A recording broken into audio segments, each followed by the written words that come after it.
Обичате ли да гледате фокуси? Вероятно, това е единствената измама, за която хората са готови да платят с удоволствие, за да бъдат лъгани забавно. Лъжа, на която се радват най-вече децата. Но извън фокусите, обичате ли да ви лъжат? Бихте ли били спокойни, ако банкомата ви даде фалшива банкнота? Или пък бихте ли се чувствали информирани, ако не можете да различите истинска новина от фалшива? Ако някой ваш близък или колега ви излъже за нещо важно? Вероятно това са риторични въпроси за вас. Едва ли има човек, който иска да бъде лъган или да се наслаждава на това да бъде лъган. Днес живеем във века на информацията. Ерата на медиите, интернет, а отскоро и на изкуствения интелект.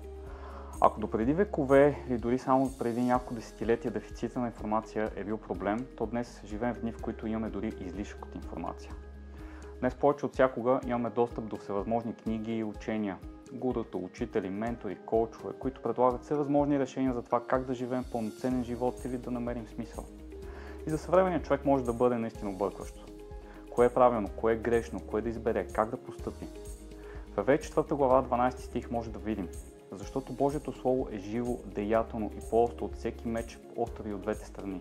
Прониква до разделяне на душата и духа, на ставите и мозъка, издирва помислите и намеренията на сърцето.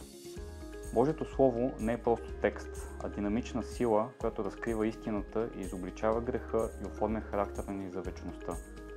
Както мечът разсича и отделя, така и Божието Слово ни помага да различаваме истината от заблудата, праведността от греха. В дни, когато светът е изпълнен с духовно объркване, Божието Слово може да бъде нашето най-сигурно ръководство.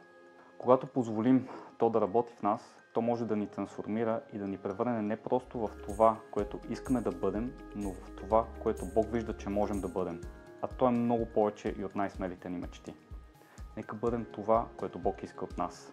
Ако имате какво да споделите по темата, като въпроси, коментари или каквото и да било, ще се радваме да го направите в формата отдолу.